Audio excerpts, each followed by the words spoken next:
말씀은요, 누가복음 9장 18절에서 27절의 말씀을 보겠습니다. 함께 봉독하겠습니다. 예수께서 따로 기도하실 때에 제자들이 주와 함께 있더니 물어 이르시되 무리가 나를 누구라고 하느냐? 대답하여 이르되 세례 요한이라 하고 더러는 엘리야라 더러는 옛 선지자 중에 한 사람이 살아났다 하나이다. 예수께서 이르시되 너희는 나를 누구라 하느냐? 베드로가 대답하여 이르되 하나님의 그리스도시니이다 하니 경고하사 이 말을 아무에게도 이르지 말라 명하시고 이르시되 인자가 많은 고난을 받고 장로들과 대제사장들과 서기관들에게 버림받아 죽임을 당하고 제3일에 살아나야 하리라 하시고 또 무리에게 이르시되 아무든지 나를 따라오려거든 자기를 부인하고 날마다 제 십자가를 지고 나를 따를 것이니라. 누구든지 제 목숨을 구원하고자 하면 잃을 것이요 누구든지 나를 위하여 제 목숨을 잃으면 구원하리라. 사람이 만일 온 천하를 얻고도 자기를 잃든지 빼앗기든지 하면 무엇이 유익하리요? 누구든지 나와 내 말을 부끄러워하면 인자도 자기와 아버지와 거룩한 천사들의 영광으로 올 때에 그 사람을 부끄러워하리라. 내가 참으로 너희에게 이르노니 여기서 있는 사람 중에 죽기 전에 하나님의 나라를 볼 자들도 있느니라. 네. 할렐루야. 주일 오후 예배 자리에 나오신 여러분들을 주님의 이름으로 환영하고 축복합니다. 점심 식사 후에 나른해지기 쉬운 시간이지만 이 시간 성령님께서 부어주시는 새 힘을 얻어 그가 영혼이 번쩍 깨어나는 그런 은혜가 있기를 바랍니다. 한 주간도 주님과 동행동거하는 그런 평안한 시간이 되셨습니까? 우리가 신앙생활을 하면서 참 많이 듣는 말입니다. 그리고 이번 사순절을 보내면서 그 핵심 주제이기도 하죠. 바로 동행동거.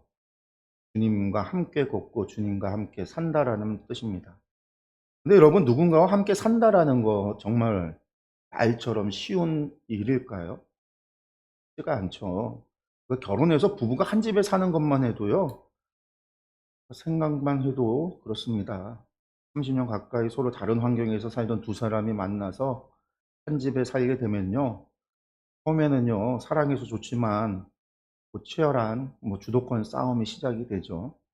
치약을 중간부터 짜느냐, 끝에서 짜느냐, 이런 아주 사소한 문제부터 시작을 해서 돈 관리는 누가 할 것인지, 휴일에는 시댁에 먼저 갈 건지, 처가를 먼저 갈 건지 등등의 갈등들이 있어요.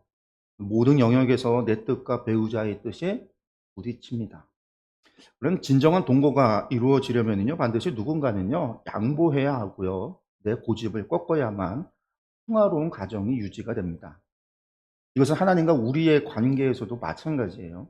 예수님을 믿는다는 것은요, 내 마음의 중심에 주님을 영접하여 주님과 한 집에 사는 영적 동거를 시작하는 것입니다.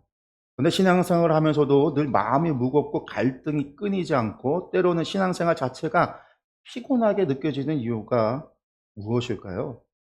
그건 바로 내 인생이라고 하는 그 자동차의 운전대를요, 여전히 내가 꽉 쥐고 있기 때문입니다. 우리는 주님을 내 인생의 자동차에 모시기는 했는데, 근데 주님을 운전석에 모신 것이 아니라 우수석이나 심지어는 뒷좌석에 태워 놓고는 이렇게 말하는 거죠. 주님, 제 차에 타신 것을 환영합니다. 그런데 운전은 제가 할게요. 제가 가는 길이 맞으니까 주님은 옆에서 조용히 계시다가 혹시 기름 떨어지면 기름값이나 좀 대주시고 카드나 좀 주시고, 사고가 날 것 같으면 브레이크나 좀 밟아 주시고, 제가 좀 졸음운전할 것 같으면 재밌는 얘기나 좀 해 주시고, 제가 원하는 목적지인 성공과 번영에 도착하면 전화 좀 쳐 주시면 됩니다. 사랑하는 성도 여러분, 이것은요, 동행동거가 아닙니다. 이것은 주님을 나의 비서나 혹은 보디가드로 취급하는 거죠. 오늘 본문에서 예수님은요, 겉으로는 주님을 따른다라고 하면서도 여전히 자기가 운전대를 잡고 싶어 하는 제자들에게, 그리고 오늘을 사는 저와 여러분에게 진정한 동거의 삶이 무엇인지를 아주 명확하게 가르쳐 주고 있습니다.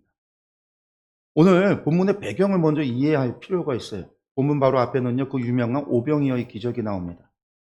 보리떡 5개와 물고기 2마리로 남자만 5,000명, 여자와 아이들까지 합치면요, 헤아릴 수 없는 많은 사람들을 배불리 먹이신 엄청난 사건이 있었습니다. 상상해 보십시오. 갈릴리 땅이 완전히 발칵 뒤집혀진 거예요. 사람들이 열광을 합니다. 이분이다. 이거죠. 이분이야말로 로마의 압제에서 우리를 해방시킬 메시아다. 우리의 먹고 살 문제를 해결해 주실, 우리를 태평성대로 이끌, 한마디로 진짜 왕이다. 막 말 그대로 막 메시아 신드롬이 일어난 거예요. 그때 여러분들 가장 어깨에 힘이 들어간 사람이 누굴까요? 바로 예수님 곁에 있는 12 제자들입니다. 근데 그들은 속으로 쾌재를 불렀을 거예요. 야, 우리가 줄 하나는 기가 막히게 썼다. 그 가운데 세례 요한의 제자였다가 예수님의 제자가 된 사람들도 있잖아요. 야, 우리가 기가 막히게 줄을 바꿔 썼구나. 이제 선생님이 예루살렘에 올라가서 왕이 되시면 우리도 다 한 자리씩 차지하겠구나. 제자들은요, 이미 세상적인 성공이라고 하는 자동차의 운전대를 꽉 잡고 엑셀을 밟을 준비를 하고 있었다라는 거죠. 그렇게 들떠 있는 제자들을 따로 부르신 예수님께서요, 갑자기 그 제자들에게 질문을 던졌어요. 우리가 나를 누구라고 하느냐? 제자들이 신나서 대답합니다. 어떤 사람은 세례 요한이라고 하고 어떤 사람은 또 엘리야라고도 하고요. 옛 선지자 중에 한 사람이라고 또 합니다. 그들 가운데 다시 살아났다고도 이야기합니다. 그러자 예수님께서 제자들의 눈을 똑바로 쳐다보시면서 다시 물으십니다. 그러면 너희는 나를 누구라 하느냐? 너희는. 여러분들, 이것은요, 기독교 역사상 가장 위대한 질문입니다. 군중들이 어떻게 생각하느냐는요, 중요하지 않습니다. 나와 함께 먹고 자고 동거하는, 한마디로 동행 동거하는 너희에게 있어서 나는 과연 어떤 존재이냐? 라고 묻고 계신 거예요. 이때 베드로가 기가 막힌 정답을 이야기합니다. 하나님의 그리스도이시니이다. 그런데 마태복음에서는요, 예수님의 이 대답에, 이 질문에 마태복음은요, 주는 그리스도시여 하나님의 아들이시다라고 대답해요. 그리고 베드로의 그 대답에 예수님께서요, 바요나 시몬아 내가 복이 있도다 아주 크게 칭찬하시죠. 그런데 문제가 있어요. 베드로의 입에서 나온 말은요, 100점짜리 답이지만 정답이에요, 정답. 베드로의 머릿속에 있는 그리스도의 이미지는 예수님의 생각과 전혀 달랐다라는 거예요. 하나님의 그리스도, 정답이에요. 근데 그 그리스도라고 하는 이미지가 예수님의 생각과 전혀 달랐다라는 거예요. 베드로가 기대한 그리스도는요, 적들을 물리치고 로마를 물리치고 저 예루살렘의 거짓 종교 지도자들을 물리치고 저 헤롯이라는 가짜 왕을 물리치고 이 땅의 권력을 잡는 영광의 왕이었다란 말이죠. 운전대는 자기가 준 채 주님은 자기 꿈의 자동차에 태워 원하는 곳으로 달리고 싶었던 겁니다. 예수님은요, 제자들의 그 헛된 착각을 단번에 깨뜨립니다. 22절에 인자가 많은 고난을 받고 장로들과 대제사장들과 서기관들에게 버림받아 죽임을 당하고 제3일에 살아나야 하리라. 여러분들, 이 말씀은요, 제자들에게 있어서 날벼락 같은 소리입니다. 아니, 지금 인기가 최고조에 달했는데 십자가에서 죽으신다니요. 나중에 베드로가요, 예수님 앞에 막 성내잖아요. 주님, 그런 말씀하면 안 되잖아요. 어떻게 그런 말씀하실 수 있으세요? 베드로가 나중에 속내요, 예수님한테. 그런 말씀하지 말라고도 그래요. 그런 말씀하시면 모든 것 버리고 따르면 우리는 뭐가 된단 말입니까? 제자들은요, 예수님을 통해 자신들의 꿈을 이루려고 했는데 예수님은 오히려 죽으러 가신다고 하니까 기가 막힐 노릇이잖아요.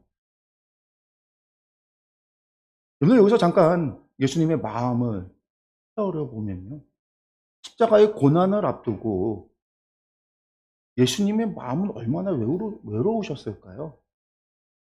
가장 가까이에서 함께 동행하고 동거하던 이 제자들조차도 십자가의 길은 보지 못하고 세상의 영광만 바라보고 있습니다. 그러한 현실 속에서 예수님은요, 참된 제자의 길이 무엇인지, 진짜 동거의 삶, 동행 동거의 삶이 무엇인지를 제자들에게 가르쳐 주고 있습니다. 그것이 바로 오늘 우리가 가장 깊이 묵상해야 될 23절의 말씀인 거죠. 23절의 말씀을 우리가 다시 다 함께 공독해 보겠습니다. 또 무리에게 이르시되 아무든지 나를 따라오려거든 자기를 부인하고 날마다 제 십자가를 지고 나를 따를 것이니라. 아멘. 예수님을 따르는 제자의 길, 동행동거의 삶을 살기 위해서는요, 두 가지 절대적인 조건이 필요하다라고 예수님 말씀하고 계세요. 그 첫 번째가 바로 자기를 부인하라는 거예요. 자기를 부인하라. 많은 그리스도인들이 자기 부인이라고 하는 말을요, 오해합니다.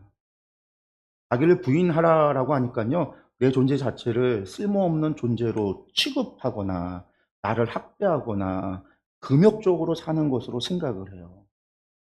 '나는 아무것도 할 수 없는 바보입니다. 나는 벌레만도 못한 존재입니다.' 이렇게 자기를 비하하는 것을 '자기 부인이다.'라고 착각을 한다라는 거예요. 근데 이건 착각입니다. 오해예요. 또 어떤 분들은요, 맛있는 것을 먹고 싶어도 꾹 참는 거, 좋은 옷을 입고 싶어도 참는 고행, 금욕, 이런 것을 자기 부인이라고 생각을 해요. 그러나 여러분들 이건 또 오해예요. 착각입니다. 자기를 부인하라라는 말은요, 그런 뜻이 아니에요. 하나님께서 하나뿐인 아들 예수 그리스도의 생명을 값으로 지불하고 우리를 구원하셨는데 우리가 어떻게 가치 없는 존재일 수 있어요? 여러분들 우리는요, 천하보다 귀한 존재입니다. 가치 없는 존재들이 아니에요. 우리가 가치 없다라고 하면 그 순간 예수님은요, 우리보다 더 가치 없는 존재가 되는 거예요. 그렇다라고 한다면 자기를 부인한다라는 것은요, 진짜 의미가 도대체 무엇입니까? 그것은요, 바로 이것이에요. 내 인생의 주인이 나라고 우기던 그 고집을 꺾고 내 안에 하나님이 주인으로 거하시도록 내 왕자를 내어드리는 결. 지금까지 내가 내 인생의 운전대를 잡고 내가 목적지를 정하고 내가 속도를 조절하고 살아왔던 내 그 삶의 방식에 사망 선고를 내리는 거. 근데 그게 자기 부인이에요. 나는 이제 내 인생의 주인이 아닙니다. 예수 그리스도께서 내 인생의 주인입니다라고 선언하는 것. 운전대를 주님께 넘겨드리는 것. 여러분 이게 자기 부인입니다. 주님과 진정 동거를 하려면, 동행 동거하려면 어떻게 해야 합니까? 여러분들 방 한 칸만 내어드리고 주님, 주일날 예배 시간에만 이 방에서 저와 만나시고 나머지 제 일상생활에는요, 제가 알아서 할 테니까 간섭하지 마세요. 그냥 여기서만 계세요. 라고 한다면요, 그것은요, 동거하는 게 아니죠. 하숙생을 받는 거예요. 예수님은 하숙생으로 받는 거예요. 진정한 동거는요, 내 집의 집문서를요, 주님께 넘겨드리는 겁니다. 주님 이제부터 제 생각, 제 감정, 제 계획, 내 지각, 내 자녀의 미래까지도 다 내려놓습니다. 주님이 이 집의 주인이십니다. 주님이 제 안에서 마음껏 생각하시고 마음껏 결정하십시오. 여러분 이것이 진정한 자기 부인이에요. 자기 부인한다라는 건 그래서 곧 나를 비우는 작업입니다. 내 안에 내 욕심을, 내 자존심을, 내 고집을, 내 상처를 내 안에 가득 차 있으면요, 그런 것들이 가득 차 있으면요, 주님이 들어오실 공간이 없어요. 컵에 흙탕물이 가득 차 있으면요, 아무리 맑은 생수를 부어도요, 넘쳐 흐를 뿐이에요. 먼저 그 흙탕물을요, 버려야 돼요. 운전대를요, 내려놓아야 돼요. 집문서를요, 넘겨드려야 돼요. 근데 그 결단이 그 흙탕물을 쏟아내는 행위입니다. 내 안에 나를 십자가에 못 박아 비워낼 때 그 비워진 자리에 비로소 성령님께서 꽉 차게 들어오십니다. 내가 비워지고 주님으로 채워지는 것, 근데 이것이 주님과 동거하는 제자의 가장 강력한 능력인 줄 믿으시기 바랍니다. 두 번째는요, 나를 비웠다라고 한다면 이제 어떻게 해야 합니까? 날마다 제 십자가를 지는 거예요. 여러분, 십자가를 진다라고 하면 어떤 생각이 드나요? 무겁고 고통스럽고 피하고 싶은 짐이라는 생각이 먼저 들 수 있습니다. 그래서 교회 안에서도요, 성도님들이 힘든 일이 생기면요, 이렇게들 생각하고 이렇게들 이야기해요. 아, 속썩이는 우리 남편이 내 십자가야. 자기를 부인하고 십자가를 지라고 하니까 그 십자가가 무엇이냐고 물어보고, 아, 속썩이는 내 남편이 십자가야. 말 안 듣는 우리 자식이 내가 평생 짊어지고 살아가야 될 십자가지 뭐. 나를 힘들게 하는 직장 상사가 내 십자가야. 물론 그 삶의 고단함은요, 충분히 이해가 가지만, 그러나 성경이 말하는 십자가는요, 단순히 그런 우리가 피할 수 없는 고통이나 힘겨운 그런 인간관계를 억지로 견뎌내는 게 십자가라고 이야기하지 않습니다. 예수님 당시 1세기 유대인들에게 십자가를 진다라는 말은요, 그 사형장으로 끌려가 죽는다라는 뜻이에요. 사형수가 자기가 매달릴 형틀을 어깨에 메고 처형장으로 걸어가는 그 끔찍한 의미가 십자가를 진다라는 의미예요. 그렇다면 오늘 영적인 의미에서 십자가를 진다라는 뜻은 무엇일까요? 십자가의 모양을 한번 생각해 보세요. 가로막대기가 있고요, 세로막대기가 있어요. 십자가는요, 이 가로와 세로가 엇걸리는 교차점입니다. 이것을 신앙생활에 우리가 적용해 보면 이렇습니다. 나의 뜻, 나의 욕망, 내가 가고 싶은 길 가로로 직진하려고 합니다. 근데 하늘로부터 내려오는 하나님의 주님의 말씀은요, 세로로 내려와 내 뜻을 가로막아요. 내 뜻과 하나님의 뜻이 충돌하는 그 지점, 거기서 겪는 영적 갈등과 아픔이 바로 십자가예요. 예를 들어 볼까요? 주일날 아침 피곤해서 늦잠 자고 싶은 나의 뜻이 있을 수 있어요. 근데 주일을 거룩하게 지키라고 하는 주님의 뜻이 충돌한다라는 거예요. 그때 내 뜻을 꺾고 예배의 자리로 나오는 것, 이제 그것이 십자가를 지는 겁니다. 나에게 상처를 준 사람을 미워하고 싶은 나의 뜻이 있어요. 그런데 원수까지도 사랑하라라고 하시는 주님의 뜻이 가로막습니다. 그때 분노하는 내 감정을 십자가에 못 박고 억지로라도 용서의 손을 내미는 것, 그런데 그게 십자가를 지는 거예요. 즉 십자가를 진다라는 것은요, 내 뜻을 죽이고 매 순간 주님의 뜻을 선택하여 순종의 길을 걷는 것을 이야기합니다.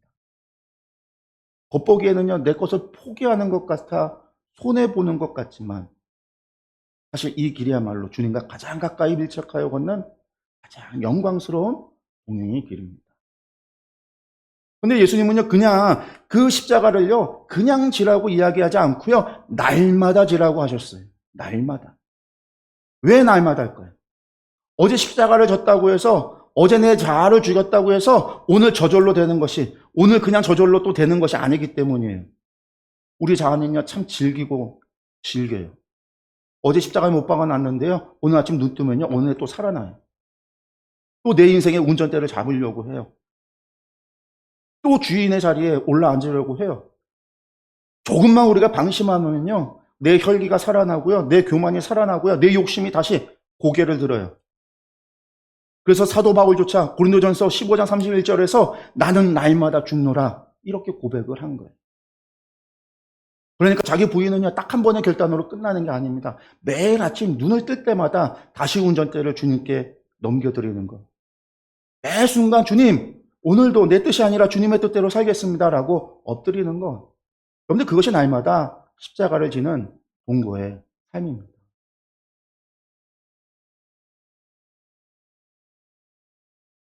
오늘 예수님께서는요, 우리에게 자기를 부인하고 날마다 내 십자가를 지라고 명령하고 있습니다. 그냥 말씀하고 권유하는 게 아니라고요. 명령하신 말씀이에요. 해도 되고 안 해도 되는 게 아니라 이것은 마땅히 주님을 쫓아서 살아가야 되는 우리는요, 마땅히 해야 되는 거예요. 반드시 해야 되는 거예요. 하나님과 함께 살아가야 되는 모든 사람들은요, 반드시 해야 되는 명령이에요. 이 명령이 참으로 무겁게 들리죠. 아, 예수님 믿는 것이 이렇게 힘든 거구나. 날마다 죽어야 하고 날마다 십자가를 져야 하는구나. 숨이 턱 막히는 분들도 계실 수 있습니다. 그러나 여러분 23절 말씀의 가장 마지막 부분을 여러분들 한번 보세요. 이 모든 무거운 말씀을 하신 후에 예수님이 내리신 결론이 무엇이냐면요, 나를 따를 것이니라 라는 거예요. 팔로우 미, 나를 따르라 라는 겁니다. 주님은 무거운 십자가를 우리 어깨에 얹어놓고요, 너 혼자 알아서 짊어지고 와라, 중간에 쓰러지면 혼날 줄 알아라, 이렇게 뒤에서 채찍질하는 분이 아니십니다. 주님은요, 나를 따르라 라고 말씀합니다. 그런데 이 말씀이 무엇을 의미합니까? 주님이 먼저 그 십자가를 지고 내 앞을 걸어가셨다라는 뜻입니다.